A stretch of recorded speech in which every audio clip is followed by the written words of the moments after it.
ಇದೇನು ಹೇಳಿ ನೋಡೋಣ. ಇದು ಹರಳು ಬೀಜ ನೋಡಿ. ಇದು ನಮ್ಮ ಪಕ್ಕದ ಮನೆಯ ಪಕ್ಕದಲ್ಲಿ ಖಾಲಿ ಸೈಟಿನಲ್ಲಿ ಒಂದಷ್ಟು ಗಿಡ ಹುಟ್ಟಿತ್ತು. ಹರಳುಗಳು ಸುಮ್ಮನೆ ಸಿಡಿದು ಬಿದ್ದೋಗ್ತಾಯಿತ್ತು. ನೋಡೋಣ, ಒಂದು ನನ್ನ ಬಾಲ್ಯದ ಒಂದು ನೆನಪಾಗಿ ಏನಾದರೂ ಆವಾಗ ನನ್ನ ಅಪ್ಪ ಅಮ್ಮ ಎಲ್ಲರೂ ಹರಳೆಣ್ಣೆ ಕಾಯಿಸ್ತಾ ಇದ್ದಿದ್ದು ನೆನಪಾಯಿತು. ನಂದು ಒಂದು ಎಕ್ಸ್ಪೀರಿಯನ್ಸ್, ನಾನು ಒಂದ್ಸಲ ನನ್ನ ಲೈಫಲ್ಲಿ ಮಾಡೋಣ ಅಂತ ಅನಿಸಿ ಅದನ್ನೆಲ್ಲ ಕಿತ್ಕೊಂಡು ಬಂದು ಇದನ್ನು ಈ ಥರ ನೀಟಾಗಿ ಅದನ್ನು ಕ್ಲೀನ್ ಮಾಡಿಕೊಂಡು ಬಿಡಿಸಿ ಕ್ಲೀನ್ ಮಾಡಿ ಈ ಥರ ಇಟ್ಕೊಂಡಿದ್ದೀನಿ. ನೋಡೋಣ ನೋಡಿ ಎಷ್ಟಿದೆ ಅಂತ. ನೋಡಿ, ಒಂದು 350 ಗ್ರಾಮ್ಸ್ ಇದೆ. ಇದು ಎಲ್ಲ 5 ರಿಂದ 5 kg ಹರಳಿಗೆ 1 kg ಹರಳೆಣ್ಣೆ ಬರುತ್ತೆ ಅಂತ ಹೇಳ್ತಾರೆ. ಇಷ್ಟು ಹರಳಲ್ಲಿ ಎಷ್ಟು ಎಣ್ಣೆ ಬರುತ್ತೆ, ಒಂದು 50 ml ಬರುತ್ತಾ ಇಲ್ವೋ ಗೊತ್ತಿಲ್ಲ. ಸೊ ಒಂದು ಎಕ್ಸ್ಪೀರಿಯನ್ಸ್ ಮಾಡೋಣ ಅಂತ ಅಂದ್ಕೊಂಡಿದ್ದೇನೆ. ಈಗ ಹರಳೆಣ್ಣೆ ಮಾಡೋಣ ಅಂತ ಹರಳನ್ನು ಈಗ ನಿಧಾನವಾಗಿ ಸಿಮ್ನಲ್ಲಿ ಇಟ್ಟು, ಅಂದರೆ ಕಡಿಮೆ ಉರಿನಲ್ಲಿ ಇಟ್ಟು ಹುರ್ಕೊಳ್ತೀನಿ. ಒಂದು ಸ್ವಲ್ಪ ಅದು ಹುರಿದ್ರೆ ಎಣ್ಣೆ ಚೆನ್ನಾಗಿ ಬರುತ್ತೆ ಅಂತ ಒಂದಿದೆ. ಈ ಹರಳನ್ನು ಈಗ ನಾನು ಹುರ್ಕೊಳ್ತೀನಿ. ಸಿಮ್ ಅಂದರೆ ಕಡಿಮೆ ಉರಿಯಲ್ಲಿಟ್ಟು ಹುರಿಯುವ ಪ್ರಯತ್ನ ಮಾಡ್ತೀನಿ. ಕಡಿಮೆ ಉರಿಯಲ್ಲಿಟ್ಟರೆ ಎಣ್ಣೆ ಚೆನ್ನಾಗಿ ಬರುತ್ತೆ ಅಂತ ಹೇಳ್ತಾರೆ. ಹಾಗಾಗಿ ಕಡಿಮೆ ಉರಿಯಲ್ಲಿಟ್ಟು ಇದನ್ನು ಹುರಿದು ಆರಿಸಿ ಇದನ್ನು ಮಿಕ್ಸಿಗೆ ಹಾಕಿ ತರಿಯಾಗಿ ಪೌಡರ್ ಮಾಡ್ಕೊಳ್ತೀನಿ. ಅಂದರೆ ಅದು ಸ್ವಲ್ಪ ಪೇಸ್ಟ್ ಆಗುತ್ತೆ, ಎಣ್ಣೆ ಇದ್ದರೆ ಪೇಸ್ಟ್ ಆಗುತ್ತೆ. ಈಗ ನೋಡಿ, ಇದು ಲೈಟಾಗಿ ರೋಸ್ಟ್ ಆದ ಪರಿಮಳ ಬರ್ತಾಯಿದೆ. ಒಂಥರ ಬೀಜನೂ ಕೂಡ ಶೈನಿಂಗ್ ಬಂದಿದೆ ನೋಡಿ, ಈ ಥರ ದಪ್ಪ ಆಗಿದೆ. ಇದು ಚಿಟ್ಟರಳು ಅಂತ, ಅಂದರೆ ಇದು ಒಳ್ಳೆ ಔಷಧೀಯ ಗುಣವುಳ್ಳ ಹರಳು. ಈಗ ಒಂದು ರೋಸ್ಟ್ ಆಗಿ ಒಂದು ಸ್ವಲ್ಪ ಘಮ ಸ್ಮೆಲ್ ಬರ್ತದೆ. ಹೀಗಾಗಿ ಈಗ ಇದನ್ನು ಸ್ಟವ್ ಆಫ್ ಮಾಡಿ ಈಗ ಇದನ್ನು ಆರಲಿಕ್ಕೆ ಬಿಡಬೇಕು. ನೋಡಿ, ಇದನ್ನು ಈಗ ನೀಟಾಗಿ ಹುರಿದಿದ್ದನ್ನು ಈಗ ಇದನ್ನು ಮಿಕ್ಸಿ ಜಾರ್ಗೆ ಹಾಕಿದ್ದೀನಿ. ಇದನ್ನು ಪೌಡ್ರು ಮಾಡಿ ಎತ್ತಿಟ್ಕೊಳ್ಳೋಣ. ನೋಡಿ, ಎಣ್ಣೆ ಹೇಗೆ ಹೊಳಿತಾ ಇದೆ, ಅದು ಎಣ್ಣೆ ಬಿಟ್ಕೊಂಡಿದೆ. ಅದು ಈ ಥರ ಮಿಕ್ಸಿ ಮಾಡಿದಾಗ ನೀಟಾಗಿ ಎಣ್ಣೆ ಅದು ಇದೆ ಅಂತ ನಮ್ಗೆ ಗೊತ್ತಾಗ್ತದೆ.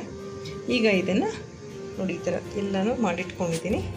ಇದನ್ನು ಇವಾಗ ಕುದಿಯುತ್ತಿರುವ ಬಿಸಿ ನೀರಿಗೆ ಹಾಕಿ ಎಣ್ಣೆ ಕಾಯಿಸಲಿಕ್ಕೆ ಶುರು ಮಾಡೋಣ. ಇವಾಗ ನೀರು ಚೆನ್ನಾಗಿ ಕುದಿ ಬಂದಿದೆ. ಇದು ಎಷ್ಟಿದೆಯೋ ಅದರ ಅಪ್ರಾಕ್ಸಿಮೇಟ್ಲಿ 5 times ನಾನು ನೀರು ಹಾಕಿದ್ದೀನಿ. ಒಂದು 2.5 ಲೀಟರ್ಸ್ ಹಾಕಿದ್ದೀನಿ. ಇದೊಂದು 300 ಗ್ರಾಮ್ ಇದೆ. ಮತ್ತು ಇದು ಮಿಕ್ಸಿ ಮಾಡಿಟ್ಕೊಂಡಿದ್ದ ಹರಳು, ಚಿಟ್ಟರಳು ಅಂದರೆ ಚಿಕ್ಕ ಹರಳಿನ ಬೀಜಗಳಿಂದ ಹುರಿದು ಮಿಕ್ಸಿ ಮಾಡಿಟ್ಟ ಪೇಸ್ಟು. ಈಗ ಇದನ್ನು ನಿಧಾನವಾಗಿ ಇದಕ್ಕೆ ಹಾಕ್ತೀನಿ. ಅಂದರೆ ಈ ಎಣ್ಣೆ ಮಾಡುವಾಗ ಸೂರ್ಯದೇವನನ್ನು ನೆನೆಯೋದು ಒಂದು ವಾಡಿಕೆ ಅಂತ ಕೇಳ್ಪಟ್ಟೆ. ಹಾಗಾಗಿ ಸೂರ್ಯದೇವ ಎಣ್ಣೆ ಚೆನ್ನಾಗಿ ಬರಲಿ, ಈ ಎಣ್ಣೆಯಿಂದ ನಮ್ಮಗಳ ಆರೋಗ್ಯ ಚೆನ್ನಾಗಿರಲಿ ಅಂತ ಬೇಡ್ಕೊಳ್ತಾ ಹರಳೆಣ್ಣೆ ಕಾಯಿಸೋದನ್ನು ಶುರು ಮಾಡೋಣ ಅಂತ. ಹೀಗೆ ನೋಡಿ, ಇದನ್ನು ಇನ್ನು ಕುದೀತಾ ಇರುತ್ತೆ. ತುಂಬ ಮಾಡೋರಿಗೆ ಇದು 4 to 5 hours ತೊಗೊಳತ್ತೆ ಅಂತ ಹೇಳ್ತಾಯಿದ್ದಾರೆ. ಬಟ್ ನಂದು ತುಂಬ ಕಡಿಮೆ ಕ್ವಾಂಟಿಟಿ ಇರೋದ್ರಿಂದ ಇದು ಮೋಸ್ಟ್ ಪ್ರಾಬಬ್ಲಿ 1 hour ತೊಗೊಳ್ಬೋದು ಅಂತೀನಿ.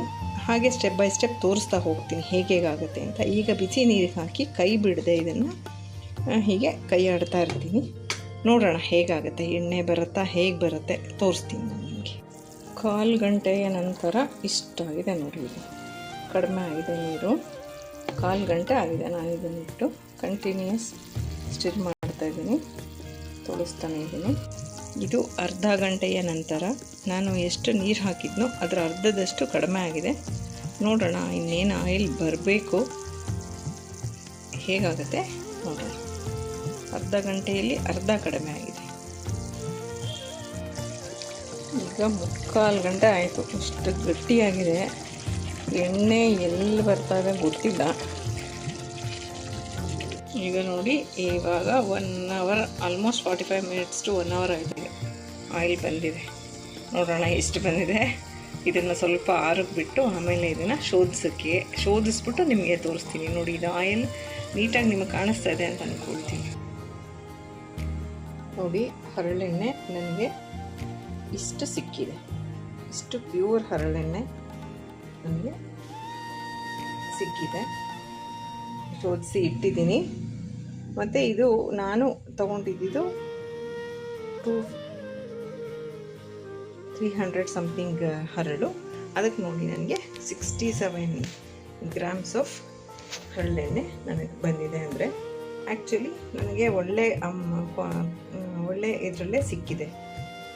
ಅಂದರೆ ಔಟ್ಪುಟ್ ಚೆನ್ನಾಗೇ ಇದೆ. ಅಷ್ಟು ಕಡಿಮೆ ಹರಳಿಗೆ ಇಷ್ಟು ಹರಳೆಣ್ಣೆ ಬಂದಿದೆ ಅಂದರೆ ಅವ್ರುಗಳು ಹೇಳಿದಾಗೆ 5 ಸೇರು ಬೀಜಕ್ಕೆ 1 ಸೇರು ಹರಳೆಣ್ಣೆ ಬರುತ್ತೆ ಅಂತ ಹೇಳ್ತಾರೆ. ಹಾಗಾಗಿ ನನಗೆ ಅದಕ್ಕಿಂತ ಅಷ್ಟೇ ಬಂದಿದೆ, ಅದಕ್ಕಿಂತ ಸ್ವಲ್ಪ ಹೆಚ್ಚಿಗೆ ಬಂದಿದೆ ಅಂತಲೇ ಹೇಳ್ಬೋದು. ಇದು ನನ್ನದೊಂದು ಪ್ರಯೋಗ ಮತ್ತು ಪ್ರಯತ್ನ, ನನ್ನ ಹೊಸ ಕಲಿಕೆಯ ಒಂದು ಭಾಗ ಅಷ್ಟೇ. ಸುಮ್ಮನೆ ವೇಸ್ಟ್ ಆಗ್ತಿದ್ದಿದ್ದ ಹರಳನ್ನು ತೊಗೊಂಡ್ಬಂದು ನಾನು ಇದನ್ನು ಇಷ್ಟು ಮಾಡಿಟ್ಟಿದ್ದೀನಿ. ಒಂದು ಕಲಿಕೆ, ಇದು ನನಗೆ ಖುಷಿ ಕೊಡುತ್ತೆ. ನಾನು ಇದನ್ನು ನಿಮ್ಮ ಜೊತೆ ಶೇರ್ ಮಾಡ್ತಾಯಿದ್ದೀನಿ. ನಿಮಗೂ ಇಷ್ಟ ಆಗುತ್ತೆ ಅಂತ ಭಾವಿಸ್ತೀನಿ. ಹೊಸದನ್ನು ಕಲಿಯೋದ್ರಲ್ಲಿ ಒಂದು ಥರ ಖುಷಿ ಇರುತ್ತೆ, ಅಷ್ಟೇ ನನಗೆ ಬೇಕು. ಮತ್ತೆ ಸಿಗ್ತೀನಿ, ಮತ್ತು ಬೇರೆ ವಿಷಯಗಳೊಂದಿಗೆ ಬರ್ತಾ ಇರ್ತೀನಿ. ನನ್ನ ಚಾನಲ್ನ ಸಬ್ಸ್ಕ್ರೈಬ್ ಮಾಡಿ, ಲೈಕ್ ಮಾಡಿ, ಮತ್ತು ನನಗೆ ಒಂದು ಸಪೋರ್ಟ್ ಕೊಡಿ, ಆಯಿತಾ? ಬಾಯ್.